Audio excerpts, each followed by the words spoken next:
Hey guys, I'm going to stir up a hornet's nest because this video is called DC vs Marvel. I'm here to explain why this competition is a good thing. So let's talk about some of the arguments that come out of this. For example, DC has always been in the lead, and I'm not talking about from a sales perspective because X-Men's usually at the top of the list.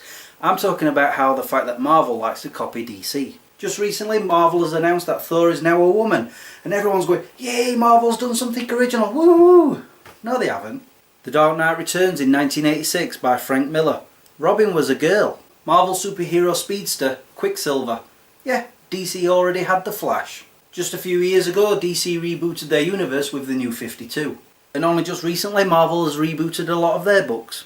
Oh, and this whole crossover thing that's happening with the Avengers, Smallville did it first. And let's not forget, DC has been around a lot longer.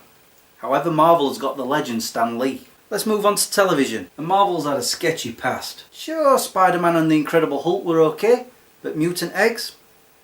Anyone? Well, me, because I have it. But that's now changed. Agents of S.H.I.E.L.D. And quite possibly the same success story with another one, Agent Carter. You know, the woman from Captain America. DC has had both failure and success in TV. Despite the fact that I liked it, in 1990 we had The Flash for 1 year. But they've had some success. Batman in the 1960s, Lois and Clark, The New Adventures of Superman, until it got cancelled before its 5th season.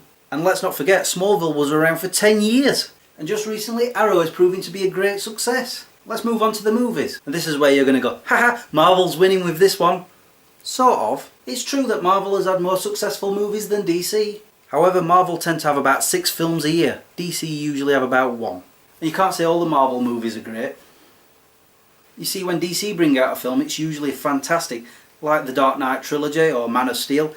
I'd like to include Green Lantern in that because I enjoyed it, but I know for a fact that everybody, well, most everybody hated it. And one thing I do agree is that DC need to pull the finger out like Marvel have.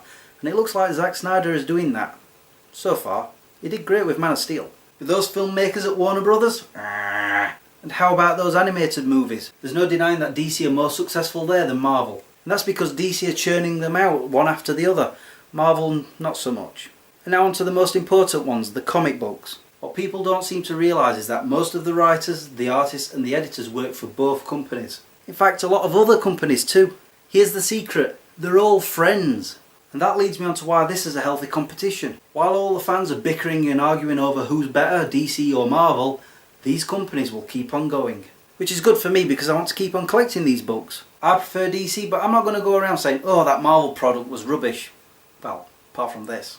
I respect that someone somewhere enjoys it. Like for example my cousin Starfish, she absolutely loves Spider-Man.